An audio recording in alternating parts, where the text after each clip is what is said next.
Hello everyone, good morning. তোমরা সবাই কেমন আছো? আশা করি সবাই খুব ভালো আছো। আমিও খুব ভালো আছি। চলো আজকে তোমাদের সাথে শেয়ার করি আমার ডেলি লাইফস্টাইল, মানে সারাদিন আমি কি করি না করি। দুষ্টু স্কুল থেকে এসে গেছে।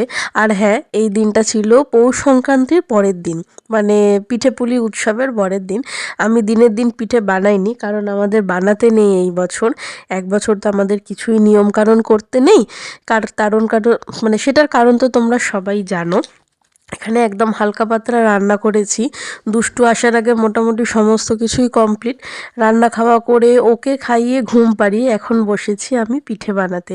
এটার আরও একটা কারণ আছে, কারণ আমার বড় খুব ভালোবাসে গুড়ের মালপোয়া। আর আমার ননদ আসতে পারেনি, ওরও খুব ইচ্ছা ছিল এখানে এসে পিঠে খাবে, মানে নিজে হাতে বানিয়ে। ও দোকানে চাপের জন্য আসতে পারেনি, তাই আমি ভাবলাম চলো আমাদেরও খাওয়া হবে, আর ওকেও একটু বানিয়ে পাঠিয়ে দেবো, ওরও খাওয়া হবে, তাহলে দুজনেই স্যাটিসফাইড হয়ে যাব। সেই জন্যেই আর কি প্রস্তুতি নিয়ে বসে পড়েছি।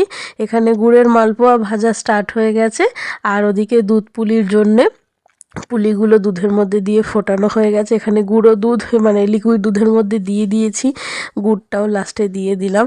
আর লাস্ট ফিনিশিংটা কেমন দেখতে হয়েছে দেখবে। এ দেখো, লাস্ট ফিনিশিংটা ঠিক এই রকম দেখতে হয়েছে। কি ইয়াম্মি না?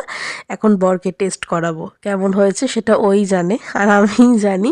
তো এখন ননদকে পাঠিয়ে দিলাম, মানে ননদের বাড়ি পাঠিয়ে দিয়েছি। আর ও আসার পথে বলেছে আমার জন্য খাবার কিনে নিয়ে চলে আসবে। এদিকে মেজো জেঠিমা এত পিঠে পুলি দিয়েছে, যেগুলো খাবার পরে আমার পেট ভর্তি হয়ে গেছে, যেই কারণে আমি আর রাত্রে কিচ্ছু খেতে পারিনি। আর বর আমার জন্য গুড়ের সন্দেশ, গুড়ের রসগোল্লা এত কিছুই এনেছে। চলো আজকের মতো বাই বাই।